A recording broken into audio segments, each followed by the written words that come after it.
Supreme court జడ్జిమెంట్ను government follow కాలేదంటే అదే supreme court ఏం చెప్పిందంటే మా తలుపులు మీ కొరకు తెరిచి ఉన్నాయి, ఆయా రాష్ట్ర ప్రభుత్వాలు వాళ్ళ రాజకీయ ప్రయోజనాల కొరకు వర్గీకరణను చేసినట్లయితే మీరు మా కోర్టు ద్వారాలకు తిరిగి రావచ్చు అని చెప్పారు.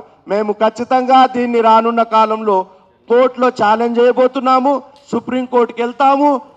అదేవిధంగా రేవంత్ రెడ్డి గారు ప్రవేశపెట్టిన ఆ బిల్లు ఆయన సైంటిఫిక్ అని ప్రూవ్ చేస్తూ దాన్ని పూర్తి స్థాయిలో కొట్టేసే విధంగా జాగ్రత్తలు తీసుకునే ప్రయత్నాలు మాల సంఘాలు చేస్తున్నాయి. ఇక్కడ అసెంబ్లీలో ప్రవేశపెట్టిన నివేదిక ఏదైతే ఉందో సుప్రీంకోర్టు జడ్జిమెంట్కు భిన్నంగా ఉండడంతో పాటు అత్యంత అన్సైంటిఫిక్గా కూడా ఉంది. కాబట్టి రేపు ఇది కోర్టులో నిలబడదు. కాబట్టి నేను తెలంగాణ ప్రజానికానికి తెలియజేస్తున్నది ఏమిటంటే కృష్ణమాదిగ ద్వారా ఆర్ఎస్ఎస్ బీజేపీ ఈ రాష్ట్రంలో కాంగ్రెస్ ప్రభుత్వానికి వ్యతిరేకంగా బీజేపీ ప్రభుత్వాన్ని తీసుకురావడానికి, బీజేపీ ఓటు బ్యాంకును పెంచడానికి వీళ్ళు అత్యంత బలమైన కుట్ర చేయడం జరుగుతుంది.